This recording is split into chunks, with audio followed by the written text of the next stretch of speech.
Juan Atkins. Jonathan Fleming traveled to Detroit to interview one of the undisputed pioneers of house music.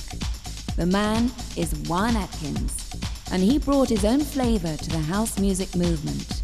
Techno was born.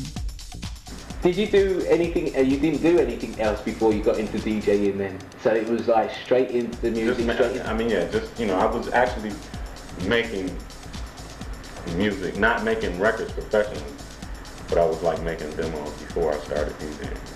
Okay, did you do another job at all when leaving college? You went straight into music? Okay. How did you get into the house scene? How did you come by that? How did you fall into that? I think, well, house, I guess as you can categorize house, started in Chicago. Yeah. Basically. Yeah. To a certain degree. Yeah. I think that they had a lot of influence on Detroit, but the main difference, a lot of influence from Detroit, but I think the main difference was that Chicago was a bigger city than Detroit, and the radio was a lot more progressive than Detroit radio. So they had mixers on the radio where we never had mixers on the radio until 85, 86, where they had mixers on the radio 81. Well, actually, we had mixers on the air, but then when the disco thing kind of died out, the mixers was gone. The radio changed formats and there's no mixing. But Chicago kept with the mixers, and they just continued. They never stopped mixing on the radio. So there was like a gap there where a lot of music, a lot of things happening in Chicago that just didn't happen in Detroit, right, as far as the mass people being aware of that type of music. And even before house music, a lot of the mixers on the radio station in Chicago would play a lot of imports, a lot of Italian imports, and because the Italians, I think, they continued with that disco flavor when disco kind of died everywhere else. Yeah. They kind of like continue with it. So the only thing that you could play were Italian imports, really.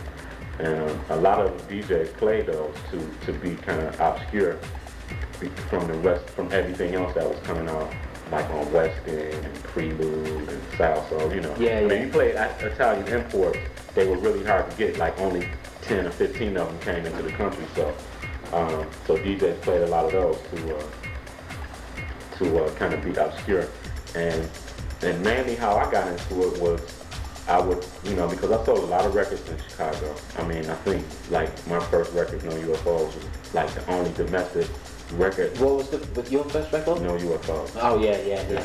Was the only domestic record played. I've got like mixtapes from Chicago mixes, and it was like the only domestic record played on the whole mix show.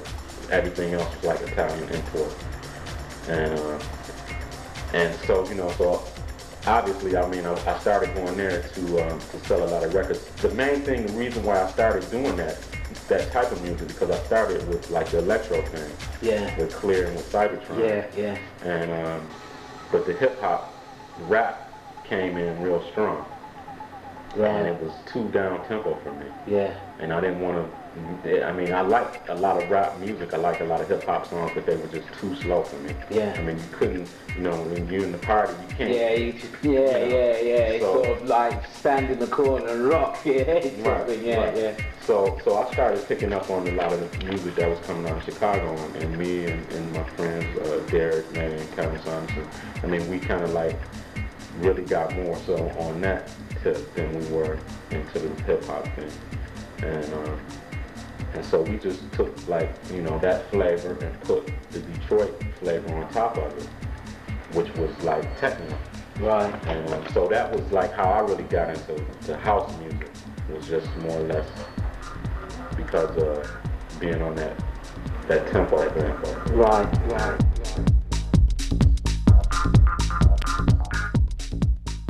I come from a time when it's kind of like it's hard for me to kind of like break a lot of old ways. And I look at myself sometimes and I wonder, and I say, okay, I gotta kind of like move ahead, because sometimes I find myself kind of staying on the old way of doing things. And the DJ at the time when I started was just a DJ. I can remember parties that I've done that, a perfect example is like a college party where they have the fraternities and the sororities, and they perform or whatever. And the DJ would not even be noticed. Right, the music was almost a backdrop to whatever else was, And you guys be performing, and they would come across the DJ, and nobody would care about the who the DJ was, what he was doing. Nothing.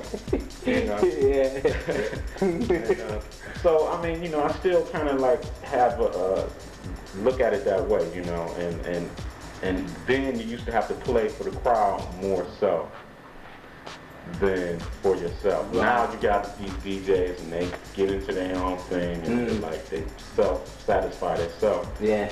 And they might only satisfy a handful of DJs that's in the house. Or a handful of core people that really know. Yeah. Where, I think a DJ's job is really to play for the crowd first. Right. And that's the attitude that I still hold.